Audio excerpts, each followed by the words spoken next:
America just got up and said that they would ask our military attaché to now also leave the United States. I don't know who's left. Maybe the domestic worker and the door opener will also be asked to leave. So now, not only as per last year did I tell you that if Mozambique attacks us with a floundering canoe, that our navy would need to surrender, it now seems that if Lesotho decides to attack us with any form of a floundering pilot aircraft, which is as small as a burgundy rose on your lapel, we're also going to get murdered. Guys, so in the words of Nel de Beer, it's been on goal after on goal for South Africa. So I woke up this morning to news reports, I think from IOL like this, that says US suspends military assistance to South Africa amidst rising tensions. Or this one that says US cuts defense ties, cooperation with South Africa. Or this other one that says another disaster for South Africa. Or this other one, I think this is Afrikaans now, from Park Style, says ons gone by Yanks plate Agoa Teret. So speaking about how it seems that South Africa would want to really plead for Agoa not to be taken away. And so there are all of these things coming together, against South Africa. And this is in light of the fact that right now the ANC and the DA are in a really bitter clash. Many think the GNU might even lose the DA and actually pull in the EFF, because of the fact that the ANC and the DA are not able to agree on a 0.5 VAT hike in South Africa. So it's really overwhelming, really. And only to wake up this morning to also hear about this whole thing, that the US is kicking the South African military out of the US, and there's been this cooperation between the US and South Africa that has actually lasted some years, but now that has to come to an end. Let's quickly listen to this newsroom report about this. Right, so the United States government is sending South Africans engaged in military-related studies in that country packing. The ANC NEC is now calling for tensions to be resolved before the situation deteriorates further between Washington and Pretoria. Voyonvoko has more. In its latest move, the U.S. administration last week wrote to Defense Minister Angie Motshekga, informing her that it had immediately stopped funding U.S.-based South Africans whose studies were connected to military affairs. All those affected must immediately return home.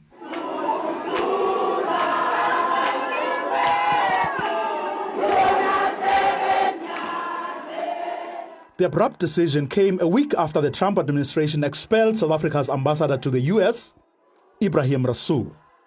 Speculation is now rife that the U.S. may institute targeted sanctions.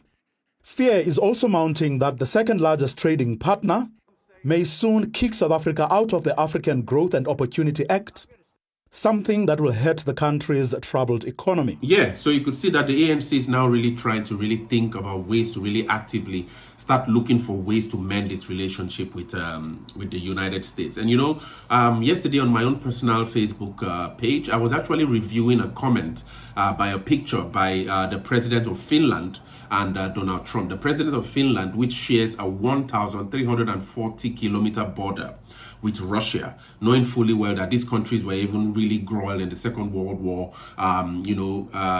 between Finland and Russia, and now having to share the border, and in the light of the Finland's membership of NATO, and also Finland's closeness to Russia and Russia's attack to Ukraine.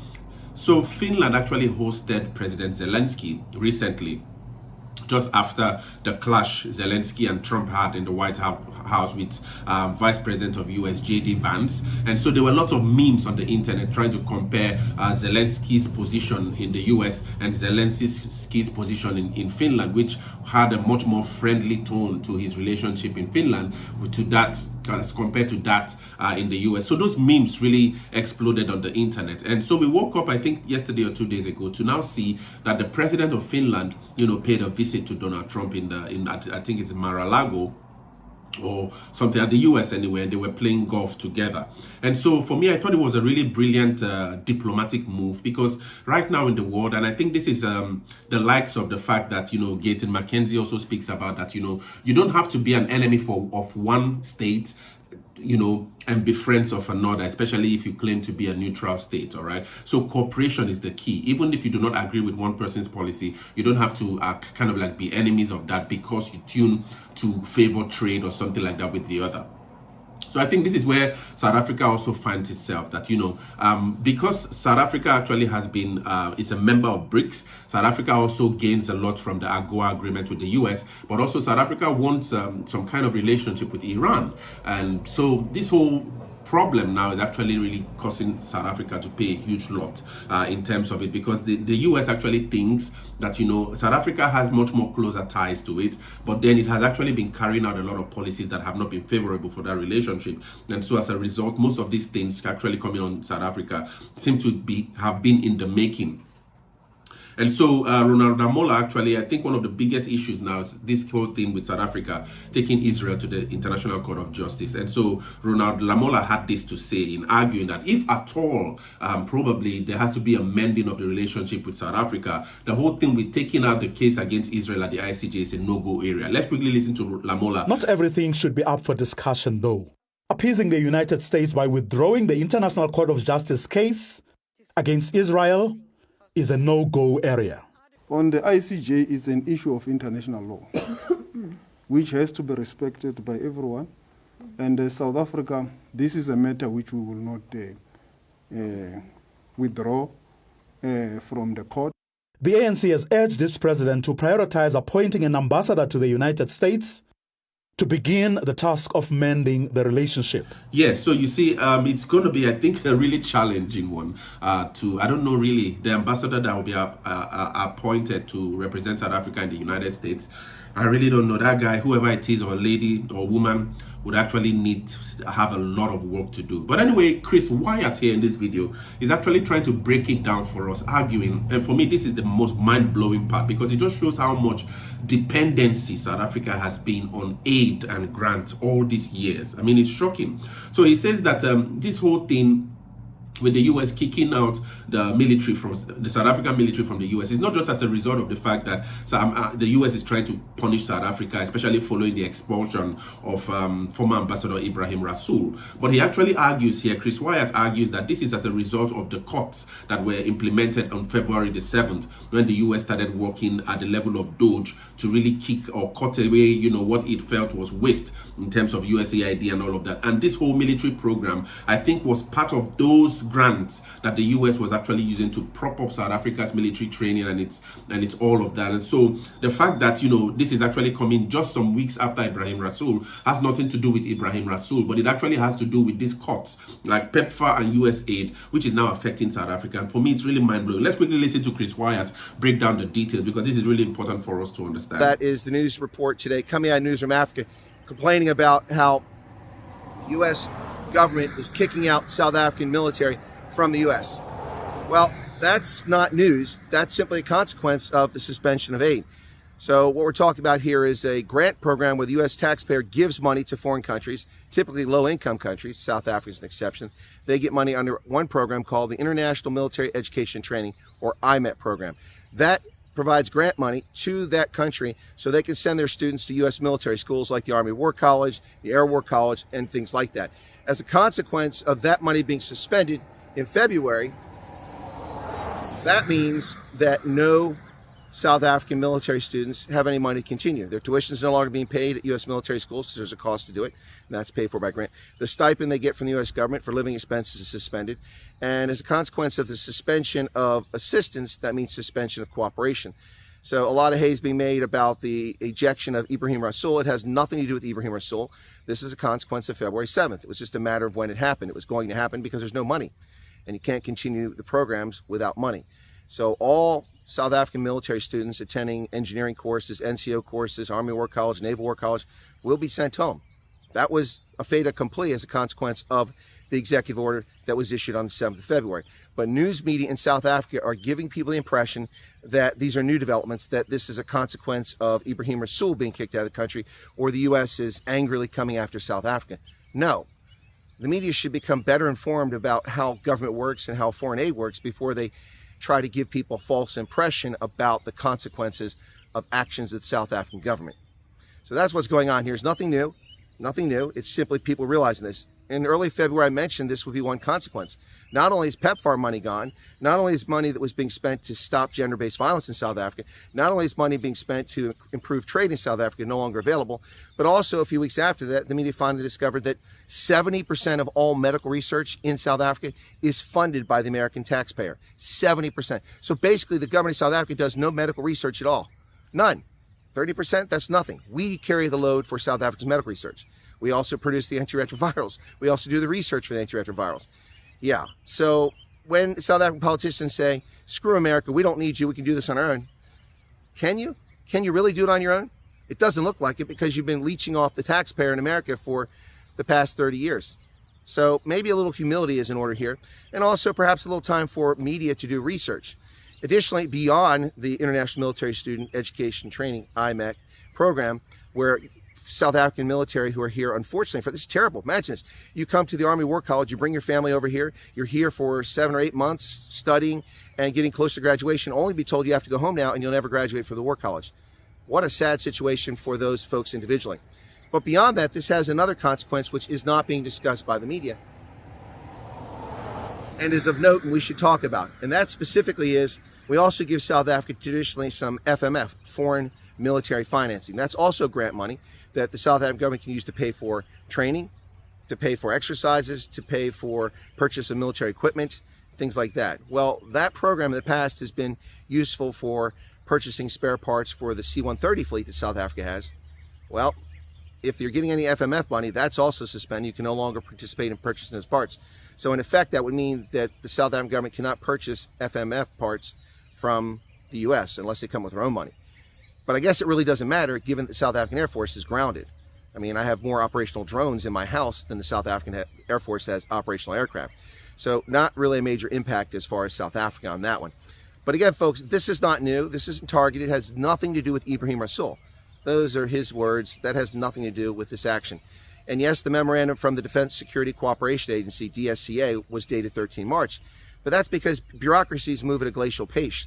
This was decided on February 7th with an executive order. It's taken from February 7th until March 13th for the government to take action. It's taken from the memo being issued on March 13th for the South African media to catch up on March 31st to realize what's actually happening. And so, yeah, so you could see now, and this is, for me, I think anyway, this is the most important part of the whole analysis, is the fact that, you know, this US and South Africa rift hasn't just started. It has been there for a long time. It just became official now as Trump came to power. And there's this guy, some political commentator, Peter Bruce, actually giving an instance of when, you know, the whole thing, especially at the level of the military, the US felt offended by an action by the South African, I think, is it the Air Force? Because I think some US pilots wanted to get into South African airspace, but you know, the whole thing with the bureaucracy in South Africa, just couldn't have their papers ready. And the whole brawl between both militaries have actually been cooking. It just came to the fore now at the, you know, inception of President Trump. Let's quickly listen to Peter Bruce break down this incident that actually occurred between South Africa and the US at the level of the military that probably Donald Trump really felt offended by. And so a lot of what's happened between America and South Africa has happened at an official level. And the military one is really quite interesting, and I'll talk to you about it in a second. But so whether Trump has managed to infect the Department of the Navy or the defense at a very bureaucratic level, yet we're not sure. But they're already worried about South Africa down there. There was an amazing incident last year, which nobody seems to know about really. An American supply ship, a U.S. Navy supply ship called the Herschel Woody Williams, I think named after a famous sailor, it was a completely harmless warship, but it's the only warship attached to the U.S. Africa operations. And it was coming out of Libreville in Gabon, and it ran aground. It was a soft grounding, but it needed and it got itself free after a while, but it needed some help, and it needed to go for repair. And in order to get to where it could be repaired, it needed bunkerage, i.e. to take on some supplies, because it was now in for a much more different journey to what had been originally complicated. Yeah. So it asked the South Africans if it could bunker in Cape Town. And the South Africans said no. This is not a nuclear-powered ship. It's not even a fighting ship, right? It's a supply ship. And what happened was that there is a thing called the status of forces agreement between America and South Africa. And the status of forces agreements are very common around the world, and they govern what the status of the legal status of an American sailor is in Cape Town. Can he be arrested, or can the ship be boarded, etc., etc. Anyway, this has been applied for a long time, and the South Africans refused to give the Woody Williams permission to dock under the terms of the current status of forces agreement between South Africa and the U.S. Navy. And it led eventually it has led, I know this, to a lot of bad blood. There was no reason for it not to. Wow. These things are all bureaucratic. Yeah. And one signature from the South African side wasn't forthcoming. I don't know who it was, but they just said no. And so the ship then ended up getting bunkerage in the Seychelles. And so it went aground on May the 24th. It got to the Seychelles eventually because it wasn't in good condition in September. Goodness me. And we did nothing about it. And, last year, sorry, just to make the point, last year the Americans didn't appear at the Africa Aerospace and Defense Expo in Pretoria, once again, because the South African side hadn't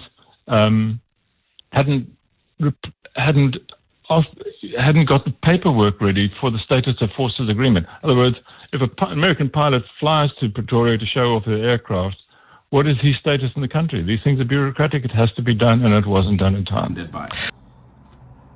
And finally, guys, it is based on all of this that Nel de Beer argues that Lesotho or Mozambique, the way South Africa's military is now, especially now that it's going to be losing this grant and has actually been helping to train its military personnel in the US, right now that they're going to have to be sent home with their families and all of that, that whole, the students studying the whole thing at the military, that even Lesotho or Mozambique, if they decide to attack South Africa will crumble. I don't know really how true that is. But let's quickly listen to Nel de Beer weigh in on this really disturbing effects of South Africa's diplomatic tensions with the US, and share your thoughts, guys, in the comments. Well, let's go to South Africa's latest strike from the US, Neil. Yeah, Chris, another chamois to the face. America just got up and said that they would ask our military attaché to now also leave the United States. Chris, I don't know who's left. Maybe the domestic worker and the door opener will also be asked to leave. Not only have they asked the military attaché of South Africa to leave the country, but they have also, in an apparent alleged internal document of last week, Chris, decided to surrender all support on a military basis economically, and are now refusing to also have South Africa participate, Chris, in any military organizational structures, or when they do these massive military maneuvers, that South Africa will now not be invited to participate.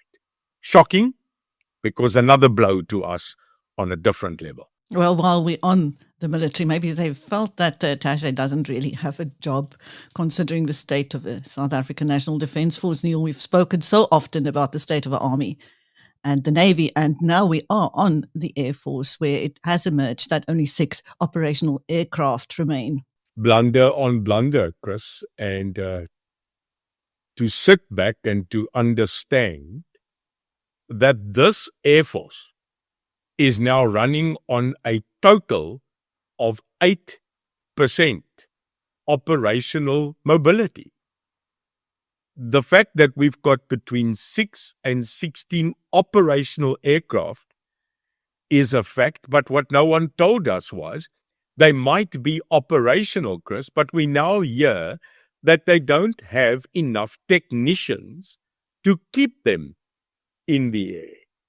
So now, not only as per last year did I tell you that if Mozambique attacks us with a floundering canoe, that our Navy would need to surrender, it now seems that if Lesotho decides to attack us with any form of a floundering pilot aircraft, which is as small as a burgundy rose on your lapel, we're also going to get Murdia.